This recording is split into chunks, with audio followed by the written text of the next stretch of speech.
Hey, what's going on, Who That Nation? It is yours truly, TJ Jones, the host of the State of the Saints podcast, and welcome to a very special, and I mean very special, State of the Saints podcast.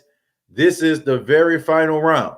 We will be crowning the worst cornerback in the history of the New Orleans Saints franchise. I am so excited. Thank you very much for tuning in. For all those that checked out the live earlier today, thank you very much. And I do want to apologize to you. I went back and I checked out that video, and I did not realize that I had my Bluetooth activated, which is the reason why I sounded so far away on that video. So I do want to apologize to you all. But thank you to each and every one of you that stuck around for the video. I really do appreciate it. But this is a great night, folks.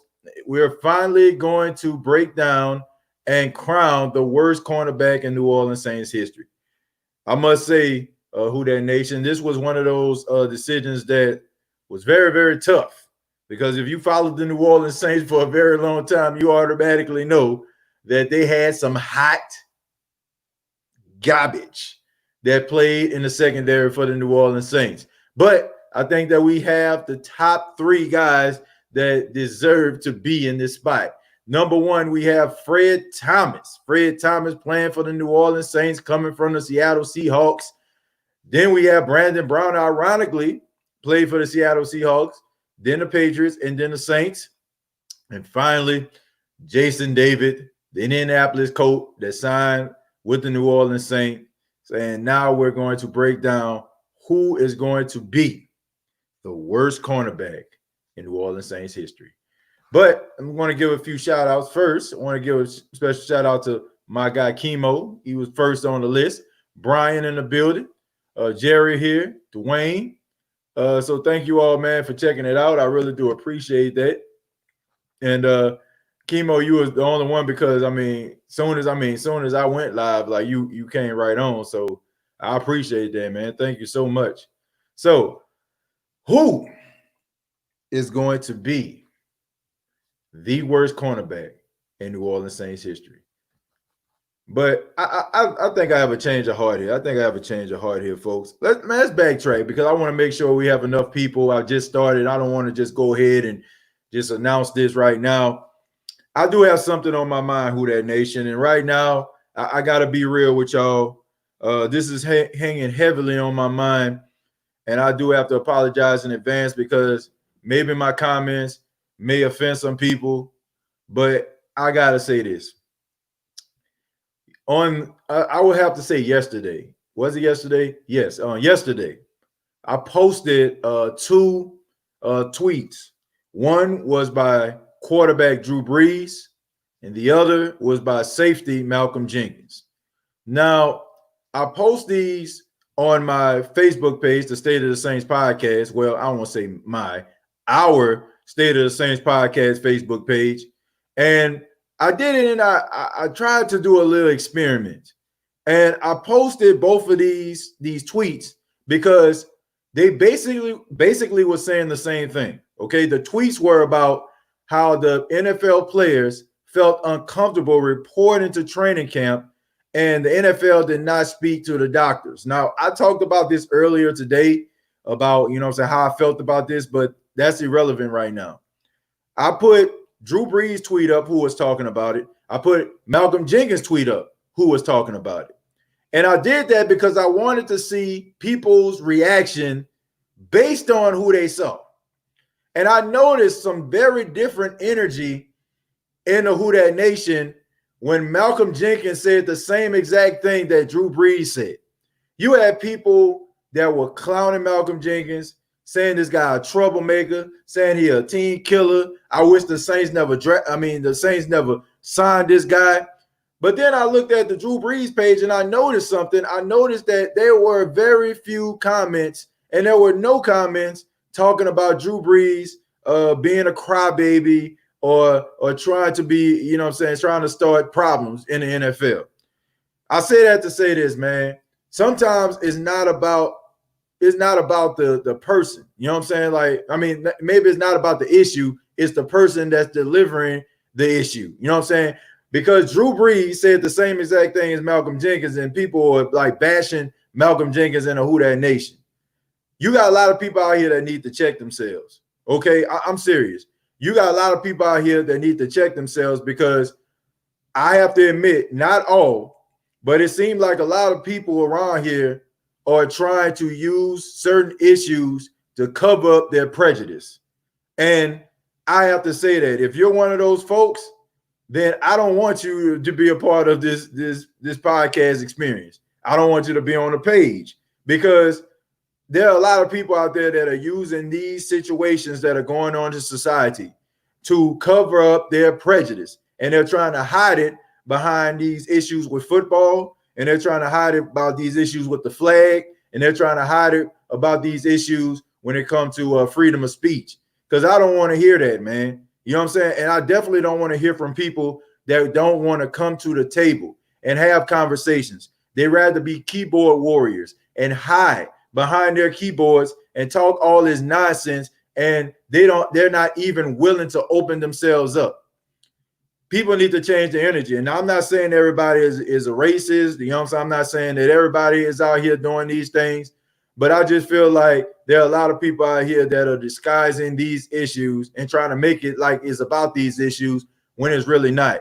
It's just an excuse for you to try to bash someone of color or bash someone that you don't feel like they have the same political affiliation as you. I don't have no time for that. I had a guy, you know what I'm saying, a few people that wanted me to, like, I guess, like, technologically spar with them, going back and forth. I don't have time for that. I don't have time for condoning ignorance. If you all know, you know what I'm saying? And I feel like I don't feel bad by having this conversation, because anybody knows me, knows when my phone lines were open, know that there are several people that called and we had a difference of opinion, and I gave them the floor. I wasn't talking over anybody. I let people speak their piece. But I have a strong issue with people that are just trying to spread their rhetoric. They're just trying to be fire starters. They're just trying to, create problems and frustration and anguish and pain. And I got a problem with that.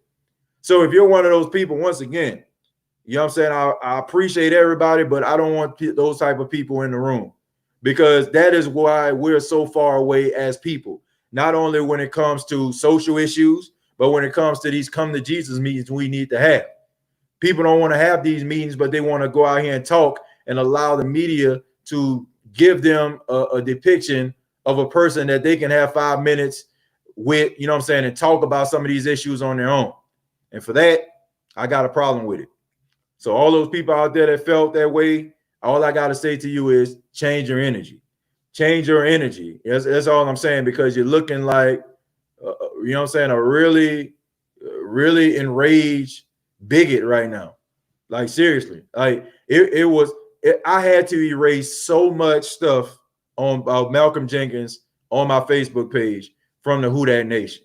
And a lot of that stuff, like I said, it had absolutely nothing to do with Malcolm Jenkins as a football player, because you shouldn't have an issue with this guy. This guy's played 6 years with the Philadelphia Eagles, never missed a game, one of the leaders in the NFL. And just because a man decides to speak up for himself and not saying the same thing that you want to hear, all of a sudden he's a troublemaker. Nah, man, I ain't feeling that. So you got, and I'm serious. I had 4 comments about Drew Brees. None of them had anything to do with them having an issue with him speaking up about the NFL. But when it came to Malcolm Jenkins, I mean, I had over 30 comments that I had to delete. And for that, I mean, a lot of people, I feel like they should be ashamed of themselves about some of the stuff they were saying about Malcolm Jenkins. And I know this don't have anything to do with, you know what I'm saying, what tonight is about. And some people might leave because I'm talking about this, but I do not care. I don't. You know, like I do not tolerate any type of prejudice at all, you know, at all. So I had to let that be known right now, folks. I'm sorry. I know I went off on a little tangent, but it needed to be said. We don't want that type of energy here. We like to have fun. We like to joke around. We like to play, but that wasn't cool at all. Let's see. Ooh, Dwayne. Yeah, exactly. I agree. Man, give Fred Thomas his roses now. It's the only award this man will ever get in life ever. Rest in peace. Okay. Same here, TJ. Yeah, man, I appreciate y'all for checking it out, man. You know, I appreciate y'all for checking it out. So I just want to be, you know what I'm saying, just be 100 with y'all. Thank y'all for checking out this video.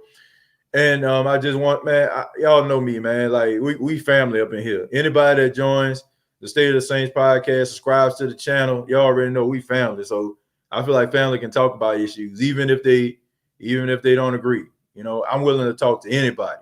I'm willing to talk to anybody that's willing to learn and open themselves up. Because if somebody talks to me and I feel like they're making valid points, I'm gonna listen. And I go into conversations, you know, looking for, you know, information that can possibly change my mind about situations. And there have been times where the conversation has changed my mind. But for people that just want to spread all type of negativity, want to believe what they want to believe, want to stay in their box and all that, no time for that. If these players want to speak up, why don't they call Anthony Fauci or Roger Goodell and talk to them about the subject being safe in the NFL? Brian, I mean, I talked about that earlier today. I just felt like these guys were, you know, a little bit late to the party. I feel like this was something that they should have discussed and talked about way beforehand. And I feel like the reason why we're in this place, in this space, is because they didn't do that. They waited. You know what I'm saying? They lollygagged and pussyfooted around. You know what I'm saying? That's from both parties. And I guess the owners and the league probably just thought, well, the players ain't saying nothing, so we're not going to say nothing either. But it is what it is. But back to the moment that we've all been waiting for, okay? Who is going to be the worst cornerback in New Orleans Saints history? We're going to start it off with Brandon Browner. Now, Brandon Browner was pretty trash. I must admit. Horrible, pathetic. Felt like he phoned it in. Felt like he already felt like he had 2 Super Bowls. I mean, he won them back-to-back, one with the Seahawks, one with the Patriots. He was on the right side of history on both. He went to the New Orleans Saints. I mean, I was one of those people, man. I was excited. When I seen Brandon Brown, I'm like, man, dude, like 6'3", 6'4", about 225 pounds, tough, physical. I'm like, okay, man, we got a little something here. The Saints were having issues in the secondary, and I really felt like, okay, man, this guy could be an answer. The Saints went all out to try to get Brandon Brown, rolled out the red carpet. They even allowed him. I ain't never seen this before. This guy was the captain of the defense in his first year, okay? Like, they really pulled out all the stops to try to get this guy into the organization, okay? But when he got here, horrible. Absolutely horrible. Bad technique. Couldn't, you know what I'm saying, couldn't catch up with the wide receivers. Had no recovery speed. Basically like he put on about 15, 20 more pounds, looking heavy out there, looked more like a linebacker than he did a cornerback. I will never forget, once again, then that game against the Carolina Panthers inside of the Superdome when the Saints were going toe-to-toe with the Carolina Panthers. And the reason why the Saints were going toe-to-toe was because Brandon Browner was out there getting roasted and toasted. Every time Cam Newton seen Brandon Browner on a receiver, whatever receiver Brandon Browner was on, Cam Newton was throwing in the football. And if Ted Ginn Jr. didn't have Orville Redenbacher butter on his hands for at least about 2 of those catches, he would have had 4 touchdowns in that game. He had 2 on Brandon Browner. And I think we all remember the classic argument between Brandon Brown and Dennis Allen on the sideline when Dennis Allen asked him, quote, "Where are your nuts?" That's what he told him. That's what he asked him. He said, "Where are your nuts?" That's what he told Brandon Browner. And I think the rest is history, man. Brandon Browner was an absolute disappointment in a Saints uniform. Is he the worst cornerback in New Orleans Saints history? The answer to that is no. He is not the worst cornerback in New Orleans Saints history. He is on the list, man. If I did a Mount Rushmore, he is on the list. But for this list, I am not going to name him the worst cornerback in Saints history. So Brandon Browner will not move forward, but he is on the Mount Rushmore. So we're going to put him, you know what I'm saying, in a in a spot, you know what I'm saying, that is going to be reserved for later on in the show. All right. I'll be ripping them. Says, I don't even have a good fart joke tonight. Forgive me. Man, it's all right. I'll be ripping them. Thank you for the $2, man. I just appreciate you being here. You don't have to crack jokes, man. We still love you up in this thing, man. No matter what. So straight up, you know, we still love you. All right. Next up, we have Fred Thomas. See a lot of Fred Thomas supporters up in here for this one right here. Where I see my boy Dwayne got the trophy out for Fred Thomas. Is Fred Thomas the worst cornerback in Saints history?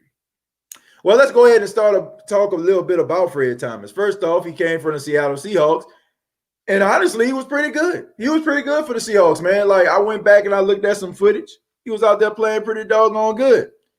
But this was a classic example of a wolf in sheep's clothing. When he was in Seattle, he was physical. I mean, he was always like around the football. He was getting turnovers. And the Saints were like, ooh, they were rubbing their hands Birdman style. You know what I'm saying? Thought that they had something. They thought they caught lightning in a bottle by Fred Thomas coming here. But it was a disaster, an absolute disaster. Fred Thomas was out there getting toasted, okay? There's a reason why he is called Fred Toast Thomas, okay? This guy was French toast, okay? This guy was regular toast. This guy was Texas toast. Whatever toast you can think of, this was Fred Thomas. Smoked like brisket, burnt like a biscuit. Every single game, he was out of position.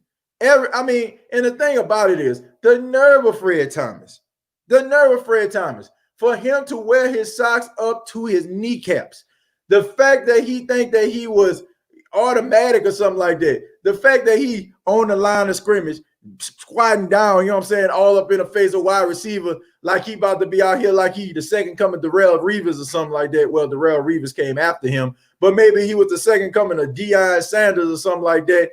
Give me a damn break. This guy was out here basically, I guarantee you, when a wide receiver seen Fred Thomas in front of him, I know for a fact they started laughing. I know they just thought that was the most funniest thing in the world because they knew what was going to happen to him. This guy is on a poster on every kid's wall somewhere, probably within, you know what I'm saying, like since what, 2004 to about 2006, he on somebody's poster right now. He's probably on a Giants fan poster, probably getting posted by Plaxico. He probably on a Falcon wall somewhere, you know what I'm saying, getting skin beat down by LG Crumpler. I mean, just an embarrassment. NFC Championship game, folks. I know I keep talking about this, but I mean, this sealed the deal for me. This sealed the deal for me when Bernard Berrien is a street route runner at best. Yeah, that's all he's known for is running street routes. When a guy catches a pass on his back. Now, keep in mind, you got to think about this. I want people to understand what I'm talking about here. Okay, this is a combination. You got Rex Grossman throwing the football. Need I say more? Rex Grossman was terrible.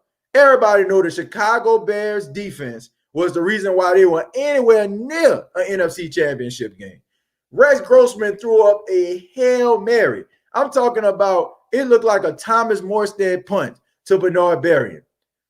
All Fred Thomas had to do, keep in mind, Bernard Berrien was on the ground. He tripped. It was cold out there. He tripped, you know what I'm saying, on the ice, inside on the field. Excuse me, on the field. He tripped. All Fred Thomas had to do was catch the football. All he had to do. I mean, basically all he had to do was just look up like this and catch it like that. That's it. This guy miscalculated the pass on a wobbly duck at that. Only for Bernard Berrien to catch the ball on his back. And I need y'all to understand this. I got this mouse right here, right? So this is the football. Bernard Berrien down. And he rolled backwards into the end zone. When somebody do something like that, you suck. You're pathetic. You're terrible. But the question is he the worst cornerback in New Orleans Saints history? I'll tell you that in a minute. And last, we have Jason Smoke Turkey David.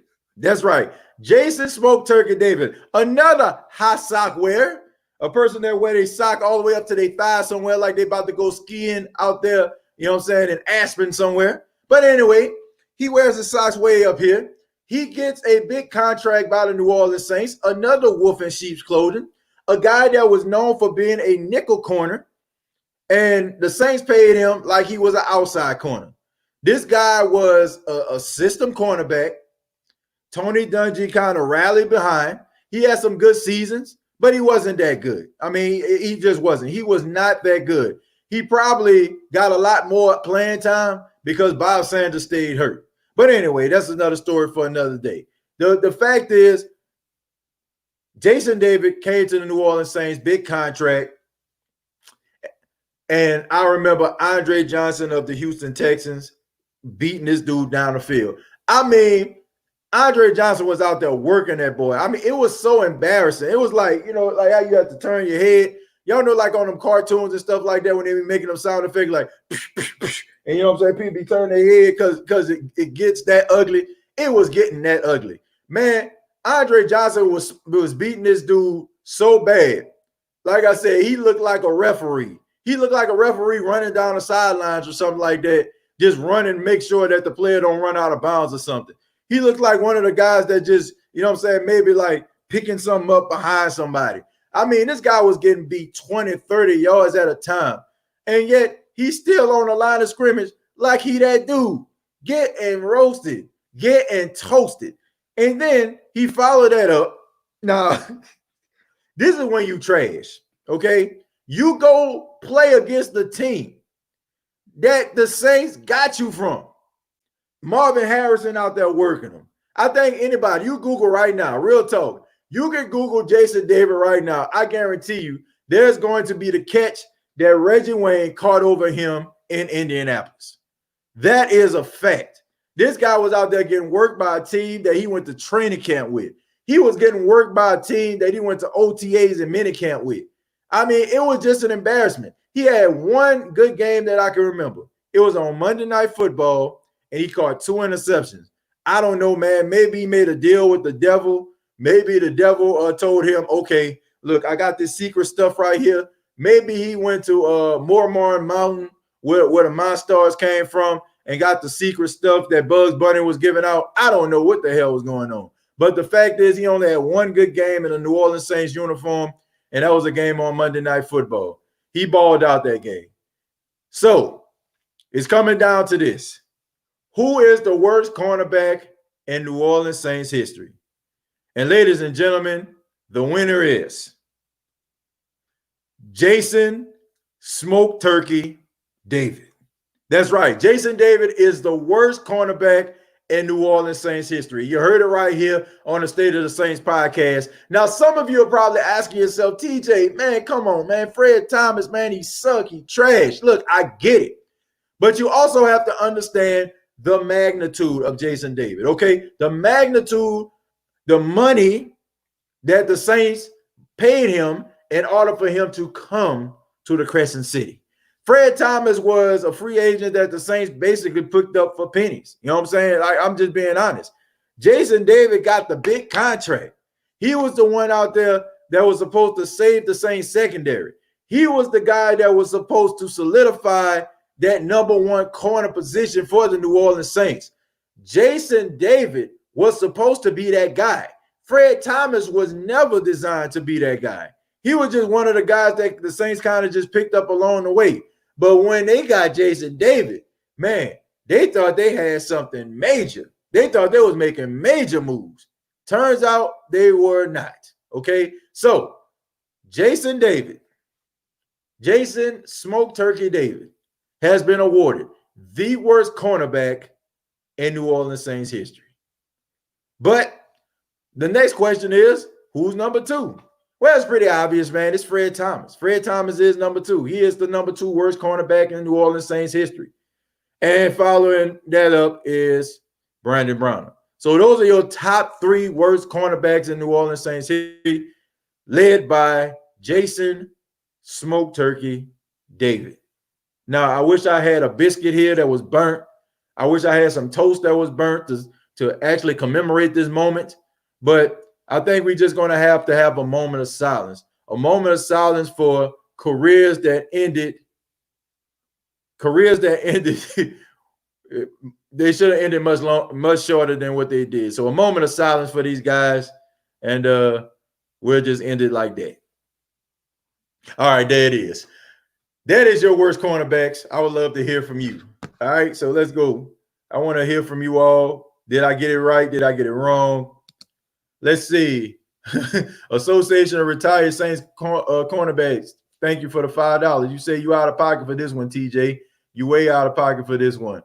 Better not show your face at the Superdome because we all got season tickets. Well, I will show my face at the Superdome if I feel like going to the Superdome, which it looks like nobody's going to be in the Superdome this season. But I guarantee you, man, if you all were at the Superdome and you all saw me and you would say, talk that talk and say it to my face, I would get a little closer and say it to their face that you are not that good, okay? Right now, at the age of 33 years old, I'm pretty confident that I could have beaten Fred Thomas or beaten Jason Smoke Turkey David. You know what I'm saying? Period. You know what I'm saying? I'm just being honest. I don't know about Brandon Brown. He was a little bit physical, but you know what I'm saying? We probably got around the same speed right now, but I still feel like I probably can get some good routes on him. Those guys, man, I'm just being honest, man. They couldn't cover if they had a cell phone tower. I mean, it's just the truth. They were trash. You know what I'm saying? BFI, Gladbag, Hefty, trash. It is what it is, folks. I mean, like, come on, man. Come on. Let's see. The way he started laughing. He said, "You mean a sheep and wolf clothing?" Yeah, sheep and wolf clothing, wolf and sheep clothing, whatever. You know, like, yeah. That's what I meant. The latter. You know what I'm saying? Y'all get what I'm saying? They were some sheep. You know what I'm saying? Bye. They weren't no wolves out there. You know what I'm saying? They were straight up sheep. Bye black sheep. Tweedledee and Tweedledum. Fred and Jason. Yep. He looked bad on the outside. Cut was soft as a pillow inside. Man, boy was trash. Horrible. Pathetic. State of Saints podcast. Yep, I remember the Looney Tunes. Yeah, man. They were, yeah. Y'all know how it is, man. You be hearing them sound effects. That's how it looked, man. You had to turn your head because you knew. You knew it was gonna happen. You mean a sheep and wolf clothing, bad on the outside, but soft as a pillow on the inside. That is absolutely true. That is absolutely true. I mean, these guys were horrible. What up, TJ, the host of Who That Family? Well, what's going on, Joe? He was bad too, and he been bad. Oh, who you talking about, Chemo? Who was bad and been bad? Fred Thomas was great compared to Jason David. Not saying much. You know what I'm saying? Like, not saying much. Jason burnt David. Yeah, that boy was toast. Texas toast. Horrible. Absolutely pathetic. He said Fred Thomas deserves the award. Like I said, the only thing that separated them, Dwayne, was the money to me. Jason David couldn't cover nobody. Man, that boy couldn't cover nobody with a bed sheet. He can go to Bed Bath and Beyond, and he still couldn't cover. Dwayne Washington, yeah, man, we had to say a prayer for him real quick. I told you, man, Jason Davis scared me for life, or scarred me for life. Yeah, man, that he definitely did to me. That man left some bad memories, man. And then the Saints had to pay him, like, I think maybe like a year or something like that after he left, which was insult to injury. What about Brandon Graham? Can you beat him? Brandon Graham? Can I beat Brandon Graham? Who is my Brandon Graham? Somebody tell me who Brandon Graham is. Damn, TJ, why are you picking on low-hanging fruit, man? Man, Iceman, this has been a show. This has been a show that people have been waiting for, man. This has been a show that everybody been waiting for. And I feel like I feel like right now, I feel like an announcement needs to be made. Yes, we are going to have another show like this, folks. And this time, we are going to crown the worst quarterback in New Orleans Saints history. That is going to be coming up next Monday. That's right. We're going to get our list together and we're going to break down the worst quarterbacks in New Orleans Saints history. And I know a lot of people are probably thinking to themselves, TJ, we already know how you feel about Aaron Brooks. Yes, I don't like Aaron Brooks. Not a fan. Don't like the guy as a human being. But I promise you, folks, I will be as fair as I possibly can judging these quarterbacks. And this is going to be a show that you do not want to miss, okay? We're going to be breaking down the worst quarterbacks in New Orleans Saints history, and we all know they had quite a few. They had quite a few. Them dudes were salmon trash, but yeah, man, they were horrible. Horrible. Traquan Smith, thank you for the $2. He says, even I get separation from Jason David, punk. For real. Like, shoot, man, I think he can resurrect his career going up against Jason David. I'm still laughing about him having them socks rolled up. Bruh, look, I'm about to tell y'all right now, like, for real. And I got to be serious. I got to look into the camera when I say this, folks. All right. Now, some of you out there, y'all probably got sons, right? Y'all got sons. You know what I'm saying? You want your sons, probably want them to take part in sports. Okay. I got a son. All right. Love my son. Hopefully one day, if he decides to do it, he plays football. I would love to see him do that or play some other sport. All right. Now, if my son decides to be a cornerback, and I noticed that my son is out there getting work. And I noticed that we go to like Dick's Sporting Goods or Academy, and I see him walking over to the sock aisle, and I'm noticing that he got his socks rolled all the way up to the top. He got the big tall socks. I'm gonna be like, whoa, wait a minute now, son. Wait a minute, son. Now, I love you. I think you're doing a great job, but you're not ready for the high socks yet. You got to be certified to wear these high socks. And I think every male on here need to have this conversation with their sons. Okay? You got to have a come to Jesus meeting about these socks, folks. You got to, man. You can't have your son out there with his socks rolled all the way up because automatically the opponent is going to think that the guy's certified. So if he out there getting work with a pair of high socks on, everybody is going to point to them and be like, dang, man, I don't think that kid needs to have them socks on. Don't do it to your son, okay? All right. Have the conversation. It's tough. It's tough to have. I mean, I know all cornerbacks, they love to have them high socks. They love it. You know what I'm saying? They come in all different colors and sizes. I get it. But please, do not have your child out here with high socks on if you're playing Pop Warner or in high school. Have the conversation with them. Say, son, you got to work on your technique. Work on your hands. Work on your positioning, and then we can come back to Dick's, and then we can come back to Academy and get these socks. All right. Jason David, Fred Thomas, somebody should have had that conversation with them when they were young. All right. They should have had the conversation. Somebody should have been man enough to have a conversation with both of these guys and let them know that ain't it. All right. So save your son. Save your son today and have the tough conversation and let them know that only elite players are allowed to wear high socks. Please, pretty please. I'm just being honest, man. I'm just being honest. High socks are for the elite. You got to be an elite corner with some high socks now. Pull your socks down. Man, I'm still laughing about them high socks. Jason David, TJ, yes, sir. Fred and Jason, Tom and Jerry, yeah, pretty much yin and yang, you know, like easy, easy Billy Joe. Yeah, I don't know about that. Might be tough, folks. Jeff Blake was the best deep ball. That's arguable. Yeah, man, you gotta tell your sons, man. You should do the worst linebackers or worst safeties.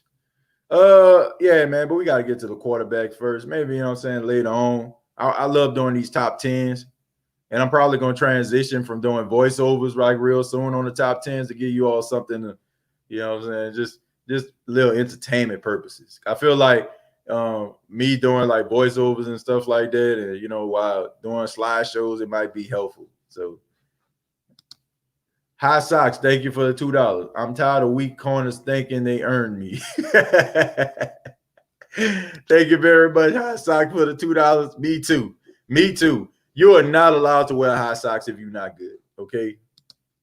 Damn, TJ, man, you going off tonight. Man, it's true, Ice Man T. Like, you are not allowed to wear high socks if you're not good. For real. Real, man. I feel like we need to have like that music that they be having on the commercials when they be like, for $1 a day, you can help. I feel like we need to have like a commercial with something like that going on. You know what I'm saying? And have like the worst cornerbacks on there wearing high socks. Like, please, somebody have this conversation with them. Talk to them. Like, don't have your friend out there, man. Don't have your friend out there with their shirt tail out. Please. You know what I'm saying? Tell them that they're slipping. Where was the help? That's all I'm saying. Jim Haslett was a a defensive minded coach. Like, you need to be like Bill Belichick. I remember Bill Belichick said, don't try to be fast because you're not that fast. That's what he told a player. Sometimes you got to show some tough love. Somebody in the athletic department, and this guy's been with the athletic department for quite some time. This is the same guy who will not allow any other Saints player to wear number 8, because even though Archie Manning's jersey is not allowed, he still, out of respect for Archie, he don't allow anybody to wear the number 8. I mean, the equipment man, you've been there for a long time, man. You know the game. You've been equipment manager since Archie freaking Manning. Have the conversation with him. Be like, you see, like, if you see PJ Williams coming over to the high socks, you know what I'm saying? Just stick your hand out like that. Like nah, bro. Like, if you see Patrick Robinson coming, you know what I'm saying? Direct them to the short, you know what I'm saying, to the short ankle socks. Please. Please. Pretty please. That's how you do it. Somebody need to have some sock security going on in New Orleans or on other teams as well. When Eli Apple mind is right, he can wear high socks. I don't know about that, man. Like, man, you gotta be good, Ice Man. Like, you can't be like have good days. You gotta be Patrick Peterson. You gotta be Darrelle Revis. You gotta be Richard Sherman. You gotta be, you know what I'm saying, Neon. You gotta be like on that caliber. You gotta be out there balling, okay? You gotta be out there straight balling for you to be wearing high socks. You can let a few go every now and then, but when you getting roasted and getting toasted and getting misused and abused more so than not, nah, you can't wear the high socks. Take them off. Have you ever seen Fred Thomas' eyes when he was on the field? His eyes were wide open like he was having a heart attack. I don't know, man. Maybe that or he was on that sky owl. I don't know. You know what I'm saying? Like, his eyes was pretty big, but, that just made it even worse because that means that you were fully alert when you was getting smoked. And seeing it coming. Still couldn't do nothing about it. Trash personified. Let's see. TJ's hands, $2. I love to move when TJ is talking.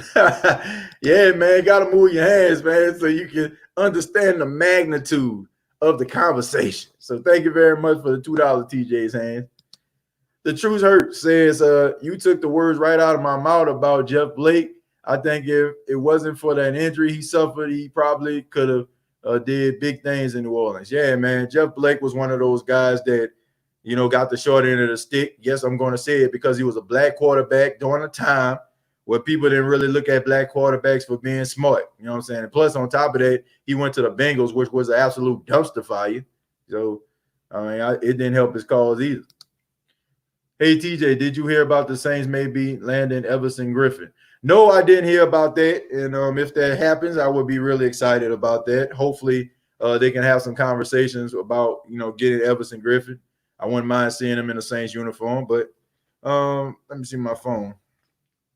Are you saying there is a story about that? If you're saying there's a story about him, I'm about to look it up right now, see what's going on with that. Man, thank y'all for tuning in, by the way. You know, for those that just tuned in, I really do appreciate it. We're having fun tonight, man. We just awarded Jason Smoke Turkey David as the worst cornerback in New Orleans Saints history. So congratulations to him. I wish I knew him personally. You know what I'm saying? I would send him some toast in the mail to commemorate the moment. But I don't really know him. I don't know him, so I can't do that. So hopefully, you know, maybe somebody, maybe I'll share this video with him. You know what I'm saying? Just to let him know that, you know, we thinking about him here to who that dish. Oh man. Let me see. 3 reasons the Saints are a dark horse destination for Everson Griffin. That's the only thing I see, man. That come from the Who That Dish, which I don't know, man. Like, I'm not trying to toot my own horn here, but I'm gonna be honest. I find it very, very ironic that when I do like different stories, like on this podcast, all of a sudden, like a couple days later, the things that we discuss on this podcast, rather it be like from one of y'all comment and I'm like responding to it, but it seems like it's always a part of somebody's article a couple of days later.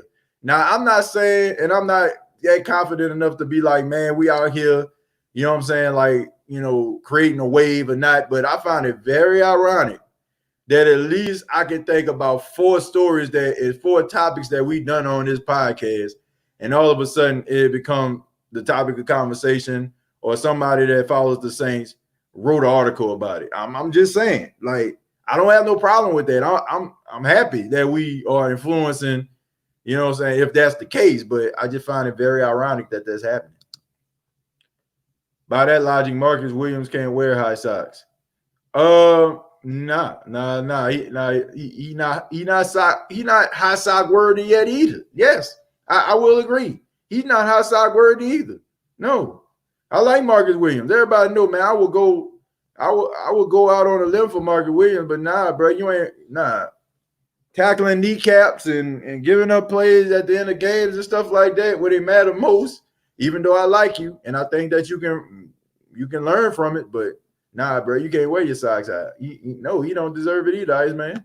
You're absolutely right. Who That Nation, baby? Man, what's going on? Saints Nation. I see the Lakers. He got the Saints, and is that Alabama? Man, well, wait a minute. Nah. Wait a minute. That is, come on, man. Lakers, Saints, and Alabama? I guess to each his own, man. To each his own. Saints Nation for life, man. Man, shouts out to you, man. Let's go Saints this year is our year, baby. Man, you real fired up, man. Hopefully it is. I just, how can you be a fan of the Saints, not LSU, but Alabama? Josh and Jesus, subject change. Would you ever consider running for any kind of office? No, I would never run for office, ever. First off, I'm too honest to run for office. I feel like politics kind of bring out the worst in people. I'm not that competitive to a point, you know what I'm saying, where I could just, you know what I'm saying, be stepping on people's toes and airing out dirty laundry and stuff like that. I would not want to run for public office at all. You know what I'm saying? I like my platform and what I'm doing right now. I think that I can create change by doing what I do. And honestly, I feel like I can create more change being on the air, being in broadcasting than some of them politicians do. Because once they get to DC, they fall into that trap and they get with those lobbyists. And the next thing you know, they're a mere shell of themselves. And it's just a bunch of empty calorie promises that they promising people. And nothing happens. So absolutely not, Josh. I would never run for public office. Too honest for that. Let's see. Where was I? I see Jason David down here. I passed up quite a few. I passed up quite a few people. I just want to make sure that I don't miss anybody. For competitive purposes, I would like to see Griffin stay on the Vikings. I'd rather beat him. He has kicked our tails 2 times in 3 years. Well, if the Vikings don't appreciate what this guy's bringing to the table, then you know, so I feel like the Saints should. And I think that he can be a really good player for the Saints. And you know what I'm saying? I'm not trying to treat the situation like he Emerald Bison. You know what I'm saying? Like, in Street Fighter 2. You know what I'm saying? When we played Street Fighter 2, everybody wanted to be Sagat and we all wanted to be Bison. So, I ain't treating it like that. Bison can play. You know what I'm saying? I'd like to treat it like Street Fighter 3 where you can use Bison. You know what I'm saying? So some of y'all probably understand that. Some of y'all like, what the hell is he talking about? But yeah, man, that's the way I feel about it. You see all that weight Max Unger lost. Yeah, man, I post that on the State of the Saints podcast Facebook page. He lost over 60 pounds. And I'm happy for him, man. Max Unger looks happy. He retired on his own accord. He made enough money. He left with all his faculties, and he seemed like he happy, man. So I ain't knocking that. He was I feel like he was the best center. I mean, I know Carl Nicks did an outstanding job, but I think he kind of surpassed Carl Nicks in his time in New Orleans. And I think that was a really good trade because if you look at the Saints trading Jimmy Graham for him, I think the Saints won that trade because Jimmy Graham wasn't the same player when he left the Saints. I hope we do land Griffin. Yeah, me too. You ain't got to find me, TJ. I'm watching, and I appreciate the props. I humbly accept your award. I moved to tears that you rep me on your show tonight. Let me know if you want some autographed socks. Nah, man, you can keep your socks to yourself. You know what I'm saying? Like, we don't need your socks here. But I do appreciate your comments, Jason David. You know what I'm saying? I hate to, do this to you, but I mean, it's just a fact, man. You are not that good. You weren't that good in the Saints uniform. I felt like you stole money. I feel like the Saints could have, went out and got something better. Maybe a McGriddle, bacon, egg, and cheese McBiscuit. Maybe possibly some Jimmy Dean smoked sausage.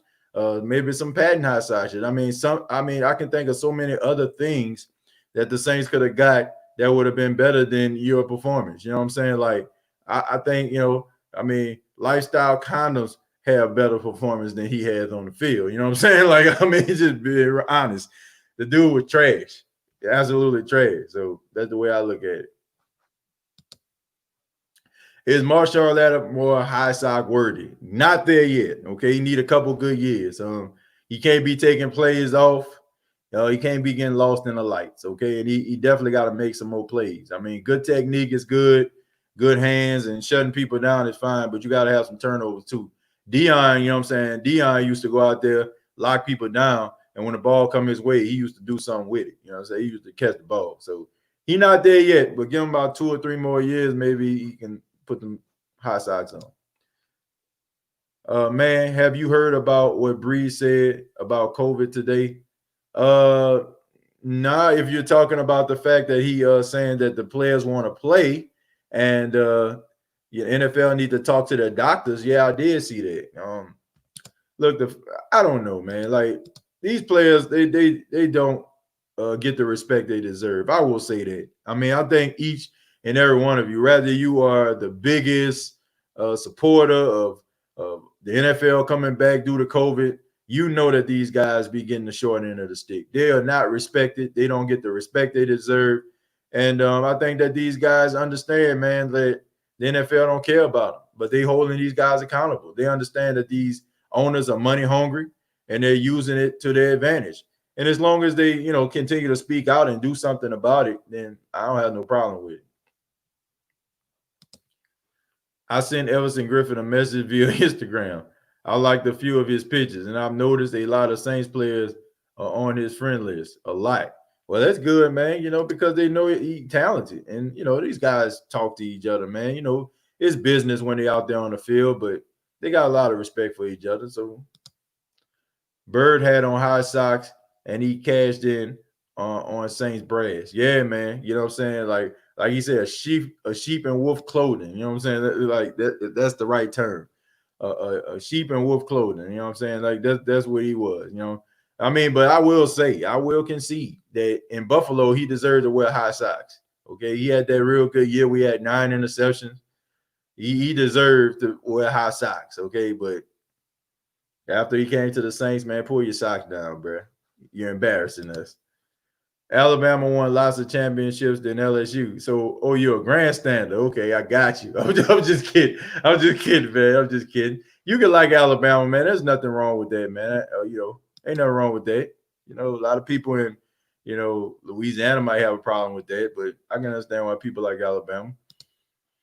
if Breeze sits this year because of COVID, what are our realistic championship chances? I think we have a strong chance. I think we have a strong chance. I don't think Jameis Winston that terrible to a point where he can't win some games for the Saints. And I definitely don't think Taysom Hill is that terrible where, you know what I'm saying, he can't come in and chime in and do some work too. I mean, I know if you made this argument, but I can argue to say that the Saints probably will score more points if one of these two guys end up being a quarterback. I think in a lot of ways, you know what I'm saying, like the Saints have to make up for Drew Brees' deficiencies. You know what I'm saying? Like the fact that he can't throw the ball down the field, the fact that they have to matriculate the ball down the field. You know what I'm saying? Where they can't have like those deep explosive plays. So I know the playbook gonna be wide open. It's gonna be hard for teams to kind of pinpoint on who gonna eat that day. Like back in the day, like when Drew Brees first got there. So and then you combine the running game because I think that Sean Payton would run the ball, boy. Tim, thank you very much for the $5. He says Fred Thomas couldn't even win this matchup against Jason David. He couldn't cover all four corners of a mattress. Yeah, man. Man, yeah, he was horrible. Alabama won more championships than LSU, to be honest. Yeah, they did. Look how many championships Alabama won so far. Yeah, they won a lot. They definitely won a lot, my friend. When Griffin signed, 31 other teams are going to kick themselves. Yeah, man, I'm just surprised he's still out there. Nobody kicked the tires on Everson. Let's see. I watched Get Up on ESPN this morning, and they were discussing who will win the NFC South. This one dude was like, Tampa is going to dominate and manhandle this division. Brady has too many weapons. Okay. Yeah, let them talk. They can say whatever they want to say, man, but it's about playing on the field. And I don't care what they say too. Like that chemistry is going to be a big factor. And I don't care how many times Tom Brady put on his hoodie and try to sneak into somebody's house, like the girls used to sneak into the dorm rooms back at Jackson State when I was there. I mean, I'm just being honest. You know what I'm saying? He can sneak up in there like a bad chick. You know what I'm saying? Going into a dorm room all he wants to. But the Saints have chemistry. The Saints have guys that have been together for 3 to 4 years. So they still have to learn about each other. And plus, Bruce Arians, even though he does some good things, he's one of those reasons why the team can't get over the hump the way that he calls games. Jerry Fontenot was the best center to me. Fontenot was the dog. Yeah, I mean, yeah, he was good, man. They had one time, man, where the Saints actually had some really good, like really good offensive line because he was on the same offensive line with Willie Roaf and I think Ronaldo Turnbull or something like that. You know what I'm saying? I think he was on the line. So yeah. I would love for our entire D-line to stay healthy for an entire season. Don't see it happening, though. Hope I'm wrong. Yeah, me too, man. But injuries do occur. No, TJ. I don't know what you saying no for, man. I still think the Saints will win the NFC South this year again. I hope. Maybe they're not asking Marshawn to intercept the ball. Man, come on now. Come on, man. Come on, Ice, man. Like, that's my guy. You know it. But for a coach to tell you, like, nah, bro, don't worry about getting the ball. Just try to just stop him from it. Nah, man. Look, you are a playmaker. Okay, your job is to try to jump in front of a guy and try to get that ball. That's what you're trying to do. Technique and all that is good, but man, you're trying to get that pick. Time to get that pick, man. I really hope Alvin Kamara has a breakout year this year. We really need that rookie year in the 2018 AK back. Yeah, we do. I think he's going to come back, but I think the Saints need to go ahead and pay that guy. I have to be honest. If I'm doing all this and a team don't talk to me about contract or something like that, I'm going to feel some type of way. And maybe I do want to take some plays off. Maybe I do want to not put our best foot forward if I feel like a team ain't investing in me because that means that I have to test the free agent market, and I want to be as healthy as I can, when I have to meet with those other teams. Pay the man.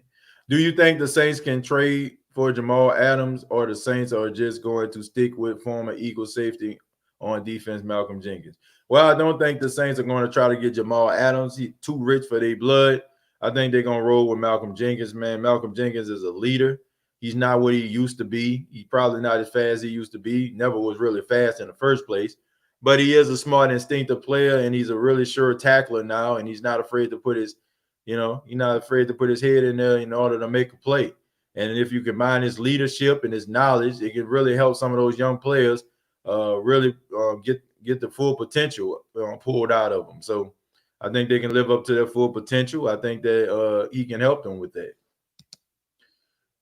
Already read that. TJ, why have the Saints never had a good secondary? That is a good question. I wish I had an answer for you, but I can't. I don't have an answer for you. I don't have a question. I mean, I don't have an answer for you for your question. I just don't. I really don't. They've had guys that were good. Okay, this time around, me personally, I feel like this is the best secondary they ever had. As crazy as that sounds, because even when it was out there with a really good defense back in the day with the Dome Patrol, I mean, it was the linebackers.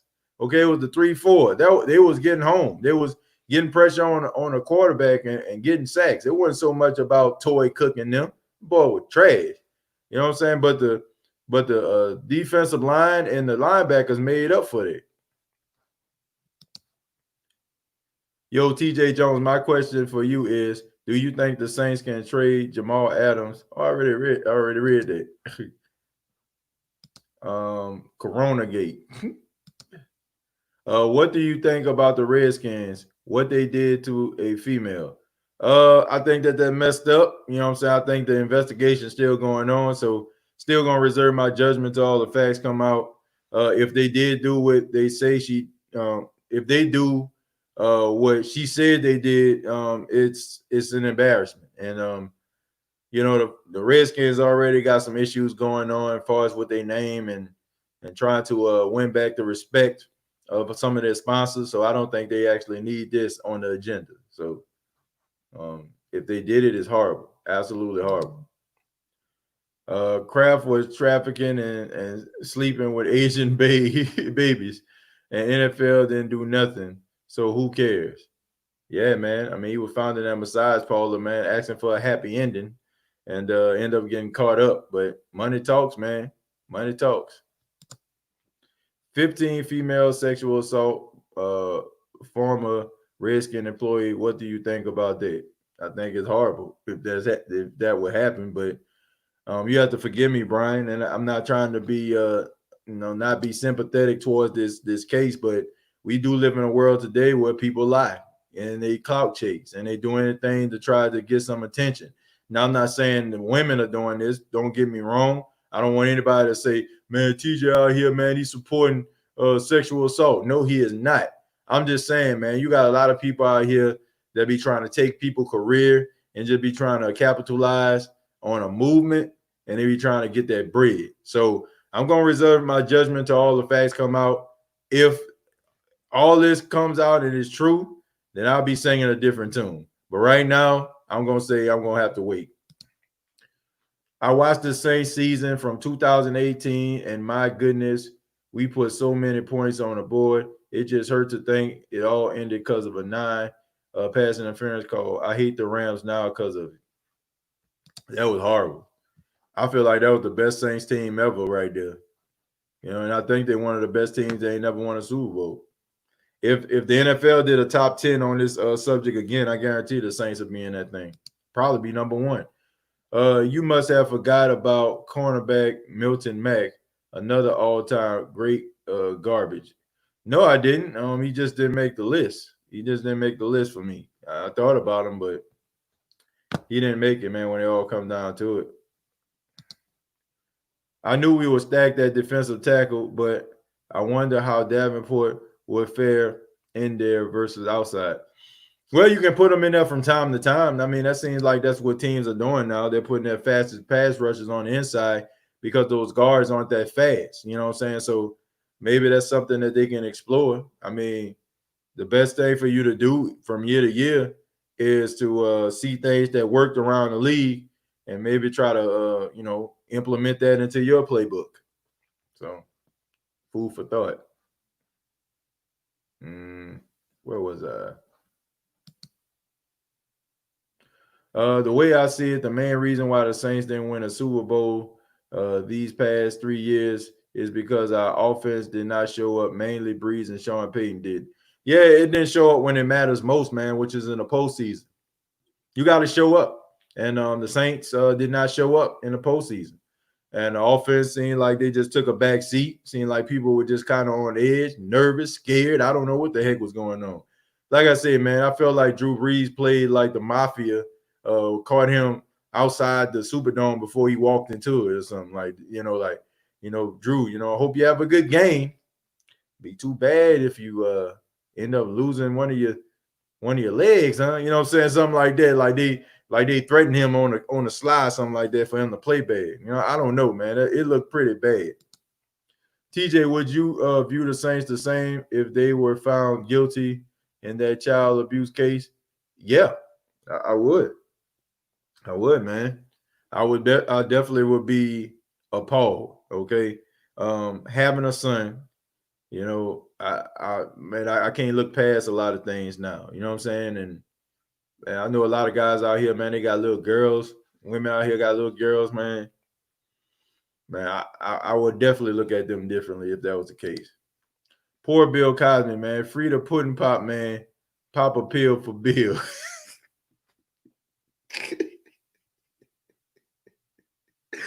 Oh man, I'm not gonna touch that, man. I can't believe I just read that. I'm not messing with you, man. I can't comment on that, Scott. Next question. That's pretty heavy stuff, TJ. I don't think we can turn a blind eye to Miss Benson or this case. Yeah, man, but I don't think we can turn a blind eye, but man, this world is just so messed up right now. And you got so many things that people are focused on. And I don't know, you know what I'm saying? I feel like if they did like kind of, conspire with the priests and stuff like that to try to cover that up, then I feel like she needs to resign. And I think the Saints need to be sold. I mean, that's just the truth. And if that does happen, which eventually the chickens are going to come home to roost, and somebody is going to have to hold her accountable, it might happen. And that's something I don't want, because then you end up getting an owner that probably don't have the best interests of the city at heart. You got somebody that probably just would, sell the Saints to the highest bidder. I mean, that's one thing that with Gail Benson, that the Saints can't move because Tom Benson put it in his will. So I don't know. You know what I'm saying? It's kind of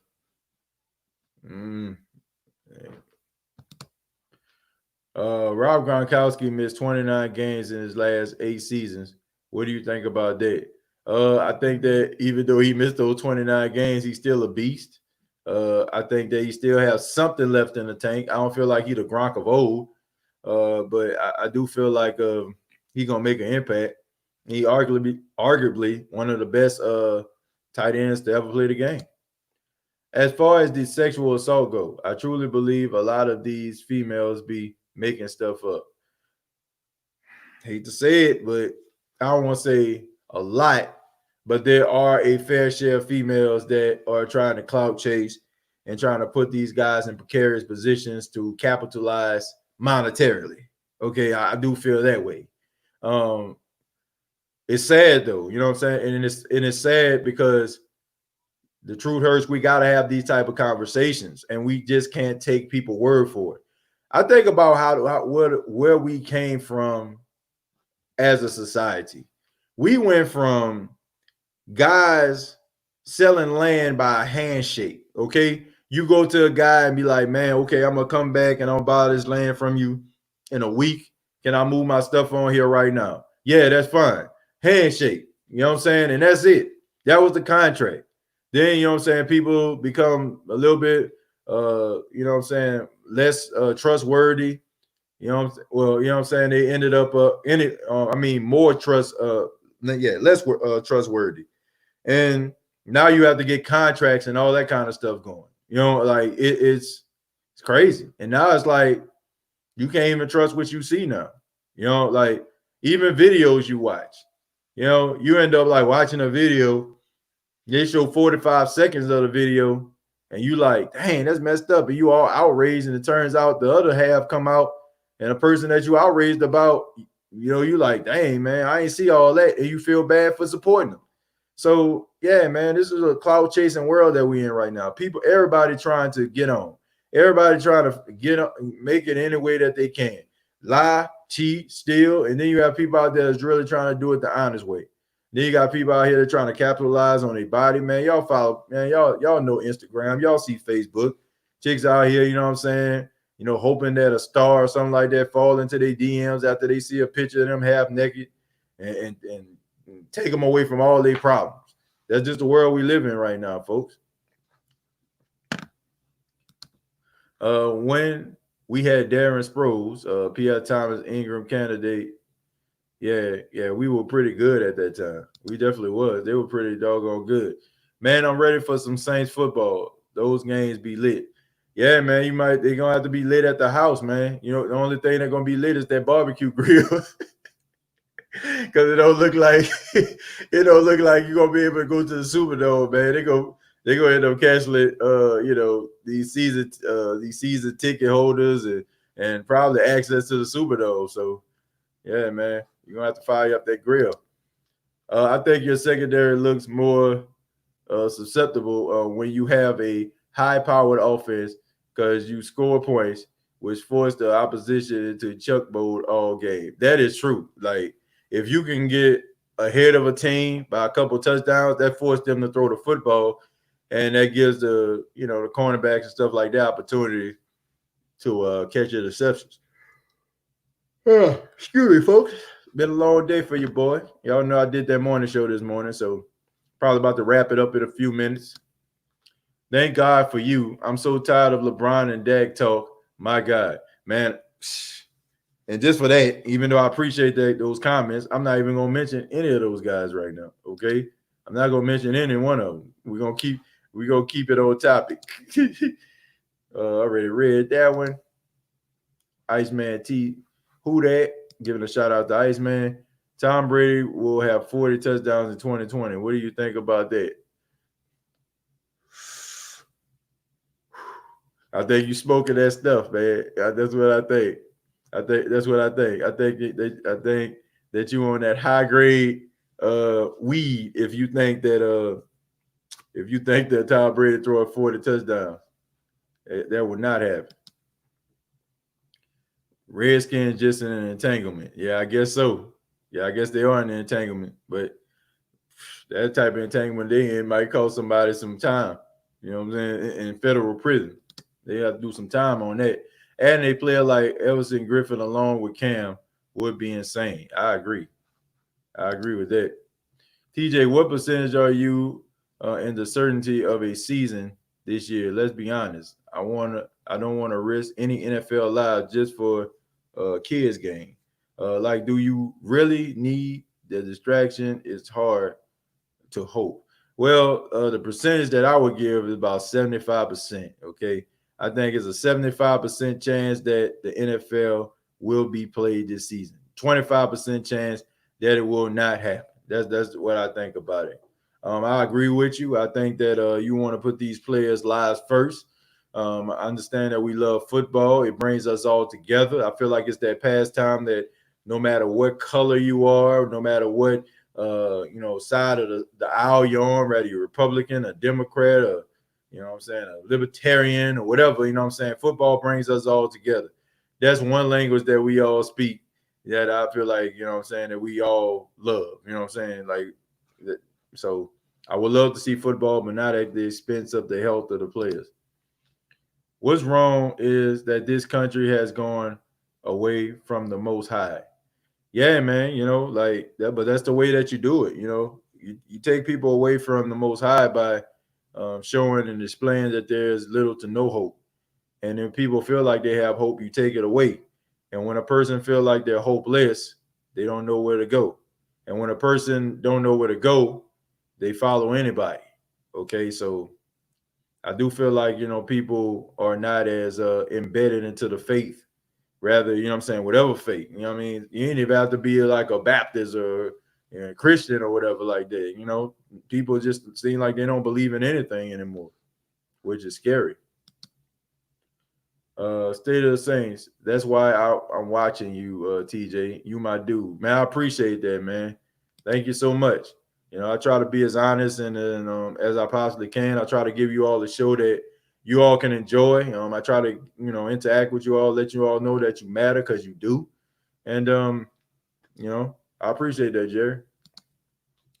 I'm more concerned with Atlanta than Tampa. Not me, not me, not at all. Not at all. Tampa, I have 8 chances to make the Super Bowl in their 5th NFL season. What do you think about that? They have 8 chances to make the Super Bowl in their 5th NFL season. I don't think Tampa going anywhere, except for to their house. You know what I'm saying? Which, not that far from where the Super Bowl is. They're gonna be watching on TV. Maybe they can get some tickets, but they ain't playing in no Super Bowl. I just don't understand. Like people just think that like, are they just gonna completely just disrespect Bill Belichick like that? They just gonna completely disrespect him and make it seem like he ain't have nothing to do with the success of Tom Brady. Okay, all right. TJ, I like Psycho Sid because he fist bumped the kids, and had you really think he was crazy? Had you thinking, nah, he really was crazy. This man, okay. Do you understand that Psycho Sid, this dude used to like skip, big time matches and big paydays to go play softball? Do you understand that Psycho Sid, I think, got into a stabbing match with Arn Anderson? These guys almost killed each other. Like, so for you to think that that's just a facade, my brother, nah, Psycho Sid is really that crazy. He is really that insane. Like, he deserves the nickname of Psycho because he really was. Tom Brady will be running for his life. You'll see the NFC South have fast defense front compared to the AFC East. Yeah, man. Can we all just acknowledge the fact that he played in the AFC East where these guys used to play hot potato with quarterbacks? No real stability in the AFC East. They were like the only team that had stability. All those other teams went years not having a quarterback. I think that helped Tom Brady a lot and Adam Vinatieri foot. But I digress. Who that, TJ? What's going on, Kevin? Let's see. The last time Tampa made the playoffs, smartphones weren't even invented yet. That's crazy, right? Yeah, but I think they're gonna make the playoffs this year. They just ain't gonna win it all. Iceman T, yes, the most high. Yeah, we really need him. I agree. I think that people are, like I said, they losing hope. What do you think about Extreme Rules last night, the horror show? What do I think about that? And to be honest with you, I'm gonna let this go ahead and be the last question so we can end kind of light. All right, so I thought about Extreme Rules. I thought it was a pretty okay show. I think the first few matches were pretty good. I think the women's matches were the best. I like the Nikki Cross versus Bailey match, and I like the Sasha Banks versus Asuka match. I think those were the 2 best matches of the night. I think that Bailey and Sasha are probably doing some of their best work. I just don't understand. Like, people were whining and boo-hooing about Bailey's character. They were saying, like, coming out acting like she a 16-year-old kid. They didn't like that. She changed her character, and you can arguably say that she's probably doing some of her best work, and she's definitely the best woman in wrestling right now. Her and Sasha Banks as a collective unit, I like them. So I like both of those matches. The horror show could have did without that. I don't know, man. I just can't take Braun Strowman seriously. I just don't. You know what I'm saying? Like, we all know why he's the Universal Champion. Roman Reigns didn't want to risk COVID. You know what I'm saying? He wanted to stay at home, especially like since he battled cancer and stuff like that. And we know he's more susceptible to catching corona, and he ain't trying to check out. So we all know that Braun Strowman was a fill-in. I'm just not feeling Braun Strowman as a champion of any kind. And I think Bray Wyatt is extremely talented. I feel like WWE in a lot of ways are holding him back. So that's the way I feel about it. Extreme Rules, solid show. I like Cesaro and Nakamura being a tag champions. That's different. I give the show on a scale of 1 to 10. I give about a 4.5 or a 5. Nothing to hoop and holler about. So that's the last question of the night, man. Like I said, I apologize, everybody. You know what I'm saying? And usually I try to answer questions to the end, but it's been a long day. But I did want to make sure I give you all the worst cornerbacks in New Orleans Saints history, and I really do appreciate it, man. So thank you all for checking out the show. Next week it will be round 1 of the worst quarterbacks in NFL history. But check us out. If you don't know, State of the Saints podcast available on YouTube, youtube.com. Search The State of the Saints podcast, facebook.com. Search The State of the Saints podcast, audio version, Apple Podcasts, iTunes, Spotify, iHeartRadio.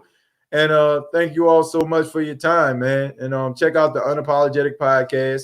Please subscribe to that channel. Unapologetic Podcast, episode 1 was this past Sunday. So if you did not check out episode 1, subscribe to the Unapologetic Podcast and let me know what you thought about the show.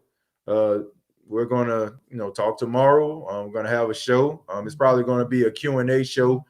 So make sure you bring your questions on tomorrow so we can break down New Orleans Saints. Till next time, all I got to say is, who dat?